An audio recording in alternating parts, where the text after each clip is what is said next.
En una entrevista con Radio Francia Internacional, José Mujica dice: es tiempo de cerrar el duelo tras 50 años del golpe de Estado. El martes 27 de junio se cumplen 50 años de este golpe.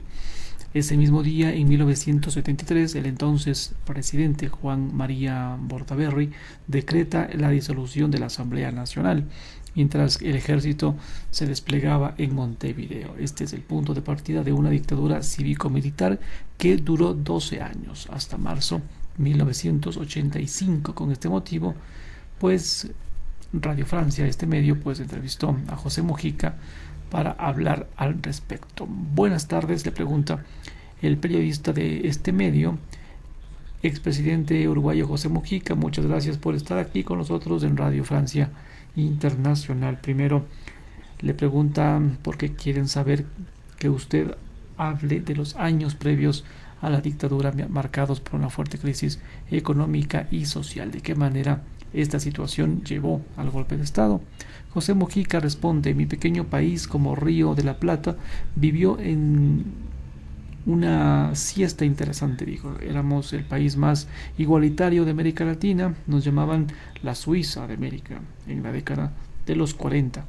En realidad estábamos relativamente bien en el contexto de la época, pero pasada la Segunda Guerra Mundial, cuando Europa se entra a recomponer y se cierra, hubo un cambio abrupto de los términos de intercambio y empezaron cada vez más a vender más barato y a comprar más caro. Inevitablemente esto golpeó de tal forma al Uruguay y a la Argentina que produjo un cataclismo que se llevó al peronismo desde a la Argentina, y en mi país se impuso un cambio político fenomenal. Habría una fuerza política, el Partido Colorado, que había gobernado 90 años consecutivos y perdió todo el gobierno y las intendencias locales. Ese cataclismo político estaba fogonado o fogoneado por lo que estaba pasando en la economía. Cada vez los gobiernos fueron más autocráticos y más cerrados, y fue quedando por el camino nuestra experiencia un tanto socialdemócrata que nos había permitido aquella bonanza de la economía. Empezaron a menudear medidas de seguridad y cambios abruptos en un proceso donde se tuvo que aprender esto. Una sociedad que está relativamente bien y baja abruptamente. Sufre mucho más que las sociedades que están acostumbradas a estar sumergidas. Eso produjo una serie de cambios en la conducta de los gobiernos y en las respuestas sociales. Hasta ese momento se tenía 3 o 4 centrales de trabajadores que se fueron concentrando en una única central, y en aquella época de América Latina, porque era el tiempo de la Guerra Fría, menudeaban los golpes de Estado por todas partes. Nuestra juventud estaba empapada y estaba convencida que con esa involución se iba a un golpe de Estado. No sabíamos cuándo, a tal punto que, fundada la Central de Trabajadores, la CNT, se educaba a los trabajadores que al golpe de Estado se le contestaba con una huelga general. Y ahí iba a surgir una gran discrepancia entre nosotros. Sabíamos que la huelga general podía ser un arma formidable, pero que para parar un golpe de Estado había que hacerla desembocar en una insurrección. Esto dividió las aguas en algunos y fuimos a una preparación militar. Pero es imposible sostener una preparación militar de volumen clandestinamente, por lo que se entró en un proceso difícil y duro que entró a cuestionar a su vez la metodología y la forma de nuestra democracia, cada vez más que se hacía creciente, autoritaria. La siguiente pregunta: justamente en los años 60 surge el Movimiento de Liberación Nacional, Tupamaros, MLNT, una guerrilla urbana que busca responder a esta crisis y derrotar al imperialismo. Usted fue Tupamaro. ¿Qué tipo de acciones llevó a cabo? Y retrospectivamente era justificada esta violencia. Y él dice: en realidad los Tupamaros no fue una guerrilla, aunque se usaron prácticas de guerrilla. Esto sería muy largo de explicar. Hay un autor real de Azua de la época que lo define claramente. La acción más espectacular nuestra fue una denuncia financiera de lo que estaba haciendo el sistema financiero y que no costó ningún tiro ni nada por el estilo, sino que más bien un asalto a una financiera clandestina de un banco. Por ejemplo, tuvimos una larga etapa de propaganda armada, pero después se fue complicando porque teníamos demasiada gente. No se puede tener una organización clandestina de demasiado volumen. Se han cometido errores de la saturación. Debimos haber cambiado de estrategia y no lo hicimos. Tal vez se han quedado prisioneros de un accionismo militar y perdimos nuestra perspectiva política. Pero bueno, con Tupamaros o sin Tupamaros habría habido un golpe de estado, porque el motor que creó a los Tupamaros fue el mismo que creó la Central de Trabajadores como respuesta y que va a desembocar en la fundación del Frente Amplio. Es decir, nuestra sociedad dejó de ser socialdemócrata y se fue polarizando entre una corriente popular y una derecha, con ciertas intervenciones de afuera de la región. No nos olvidemos que en un país tan importante como Brasil, para nosotros hacía rato que cundía un régimen militar en el gobierno y que pasaban cosas parecidas en el resto de América Latina. Tras este golpe de estado del 27 de junio de 1973, el régimen se pone más duro, los opositores son detenidos, torturados, los sindicatos y los partidos son silenciados. Pero a diferencia de estas otras dictaduras de la región, la uruguaya quiere convencer de su legalidad. El ejército designa a presidentes civiles y tiene un discurso de falso apego a la democracia.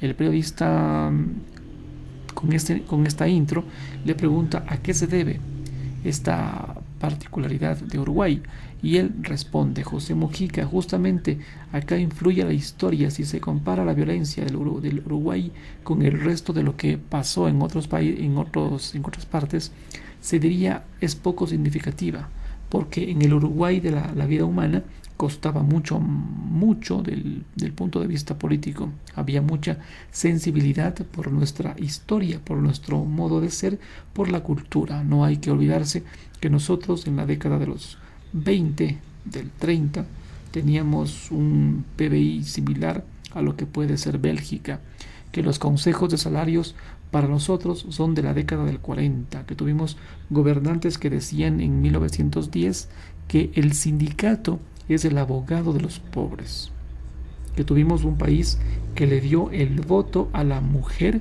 muy temprano, que estableció el divorcio por la voluntad de la mujer en 1912, que separó la iglesia del Estado, que tenía la enseñanza gratuita desde los 100 y pico de años, y que se dio cuenta que el Estado tenía que cumplir un papel fundacional en un montón de aspectos. Eso no lo hicimos, lo heredamos de nuestros abuelos. Hay cosas que hasta hoy se mantiene como esta.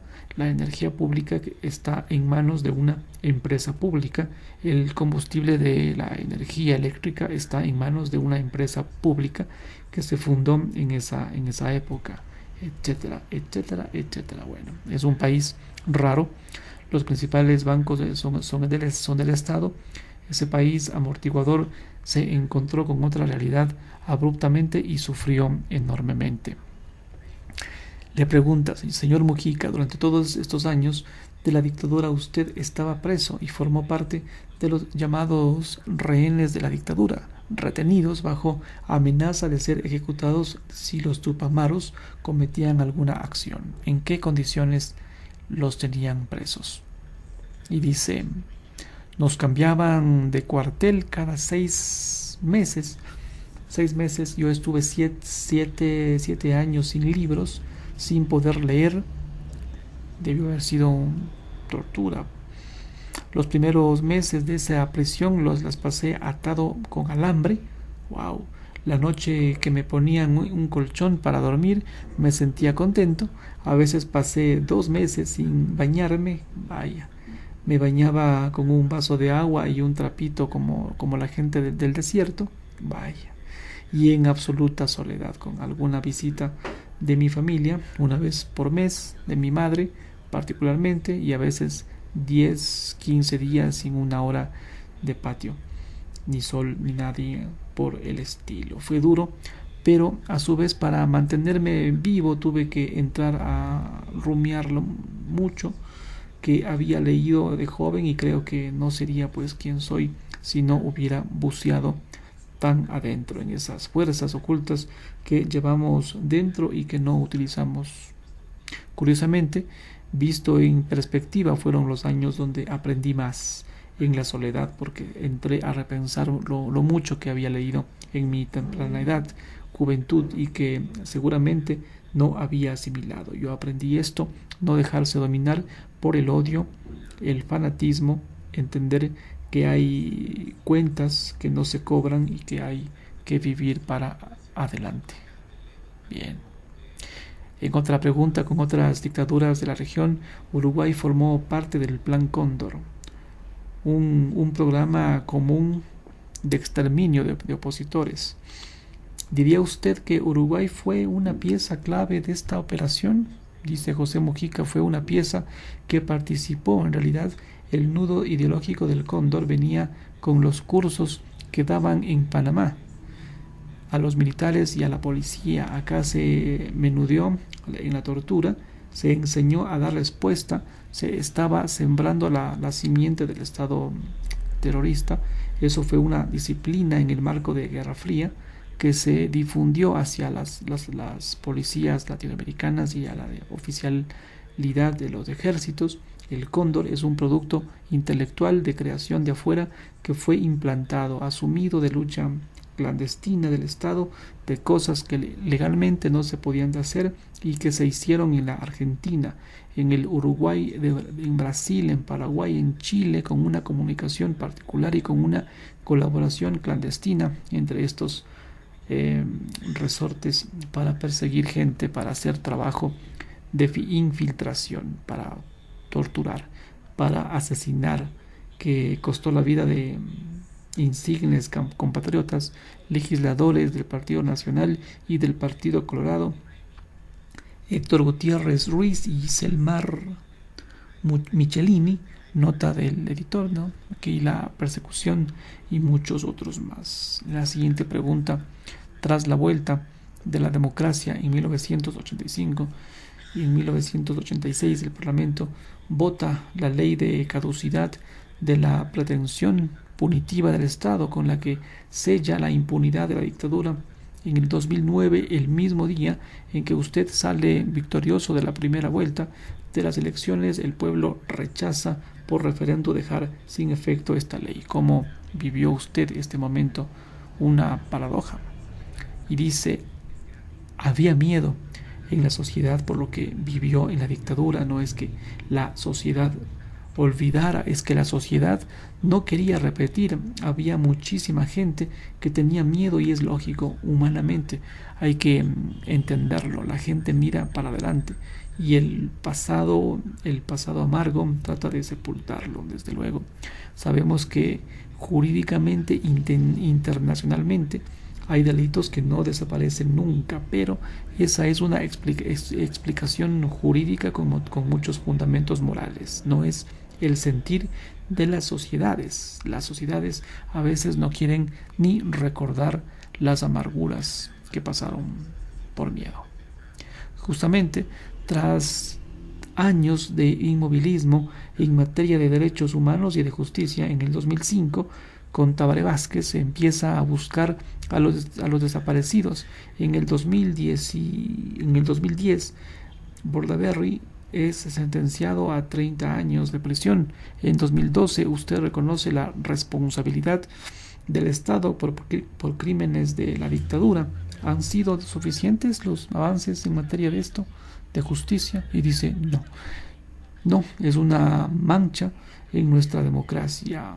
Digo más, cuando pasan los años, cuando van desapareciendo los actores. La justicia es casi una reminiscencia histórica, pero es incalculable que no hayamos podido encontrar los huesos de la gente desaparecida y no tuvimos la colaboración por lo menos en eso, no para que asumieran la responsabilidad, sino para saber dónde estaban sepultados, y tuvimos que andar haciendo acertijos porque la oficialidad superior de esa época no colaboró en lo más mínimo, ni siquiera tuvo la delicadeza de utilizar mecanismos que podría haber utilizado de comunicar dónde estaban sin asumir la responsabilidad, ni eso. Por eso ha dicho que me sentí frente a los desaparecidos como un palo vestido, porque fue un poco lo que pudimos hacer. La única colaboración vino por algún decir de algunos soldados rasos o algunos familiares, pero jamás hubo una actitud de los oficiales superiores que naturalmente tenían que tener información que no volcaron.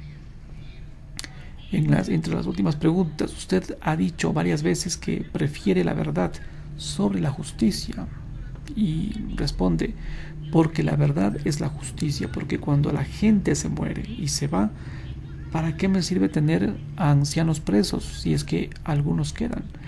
Tiene poco sentido, pero es tiempo de cerrar el duelo, es tiempo para los familiares, para que es tiempo para familiares que se están yendo y que se puedan juntar con las reliquias de sus antepasados, porque esta es una cuestión de sentimiento. Y hoy tenemos una marcha y un recuerdo que es la manifestación más grande que hay anualmente en el Uruguay. La marcha del silencio cada 20 de mayo, pero ya está compuesta por gente joven y es fundamentalmente una reeducación hacia las nuevas generaciones para dejar claro que nunca más hay cosas que no deben suceder. Pero como el único animal que tropieza varias veces con la misma piedra es el humano, hay que insistir con esto para que las nuevas generaciones que no lo vivieron tengan con claridad las consecuencias. Es lo mismo que hace el pueblo judío recordando sus cosas, lo mismo que hacen los armenios recordando sus angustias. Los pueblos necesitan mantener ciertas cosas para tener despiertos sus deberes.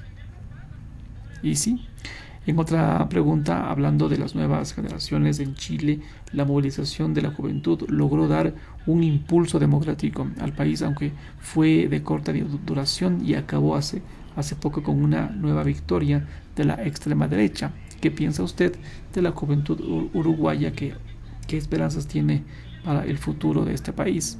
Dice: estoy metido en una lucha porque soy consciente de que estamos en una época fenomenal de cambio, en una época de un tiempo que se muere y otro que nace, pero ni está muerto el tiempo antiguo, ni terminó de nacer el tiempo nuevo.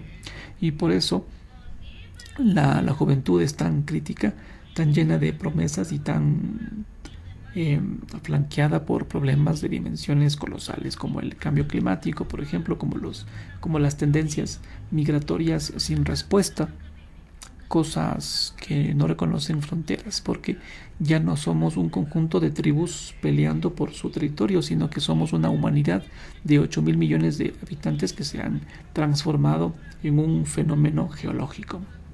Pero el éxito y el crecimiento de la economía no tiene piedad, y ya más allá de esto, de lo posible, y despilfarra. Y tenemos contradicciones que son colosales. Habrá cambios hacia el futuro, pero van a doler mucho, mucho más. Y quiero que la juventud se haga cargo de su propio tiempo. Acá en nuestra América tenemos que darnos cuenta de que pertenecemos a una comunidad y de que tenemos que unirnos cada vez más para defendernos en un mundo incierto. No pesamos en el mundo, somos el 6%, 7% de la población mundial y pusimos el 30% de los muertos del COVID. Y aunque tenemos 5 países que estaban en condiciones de fabricar vacunas, no pudimos arrancar a las compañías sus patentes, sus secretos, porque no nos manifestamos como continente, y fue más fuerte la economía que la vida, y eso no puede ser tenemos que darnos cuenta que tenemos que pensar en este mundo y tenemos que justamente que juntarnos mucho más como comunidad, desde el río Bravo a el estrecho de Magallanes, y sin embargo podemos o andamos cada cual por su lado y no pensamos en el mundo, y ahora vienen por el litio y van a quedar otra vez más los agujeros. Tenemos que juntarnos más y quiero transmitirle eso a los jóvenes antes de morirme. Estoy luchando por eso y el 26 tengo una conferencia que se va a retransmitir a 40 y pico de universidades de América Latina, pidiéndole a los jóvenes que por favor hagan políticas de integración, que tenemos que tener fuerzas para defender la Amazonía del cual dependemos, pero atomizados no incidimos, que tenemos muchísimos recursos, somos el 28% de las tierras arables del mundo, el 30% del agua dulce del mundo, tenemos muchísimos recursos, tenemos comida y esperanza, y bueno, que las nuevas generaciones no tienen que cometer los errores de las viejas, tienen que tener el coraje de cometer sus propios errores. Confío en los jóvenes, si no confiara en ellos pues no tendría esperanza. En la siguiente pregunta, sabias palabras, en la siguiente pregunta, una última pregunta, señor presidente. Este aniversario clave llega con una coalición de derecha en el poder y con un presidente que prefería dar vuelta a la página. ¿Cómo se van a conmemorar estos 50 años en Uruguay? Y él responde, bueno, el presidente me invitó, va a haber muchas cosas, pero va a haber una pequeña intervención entre los viejos presidentes que quedamos vivos y el actual, para demostrarle al país que seguíamos teniendo nuestra forma de pensar y nuestras diferencias. Algunas de las diferencias podemos discutirlas una semana y no nos vamos a entender, pero a pesar de todo tenemos que respetarnos y simbolizar ese respeto para aprender a convivir en una sociedad democrática. La democracia tiene muchísimos defectos. El mayor defecto, las enormes desigualdades que se cobijan, pero hasta ahora no tenemos encontrado un sistema mejor y entonces la tenemos que defender y pelear para mejorarlo. Finaliza la entrevista.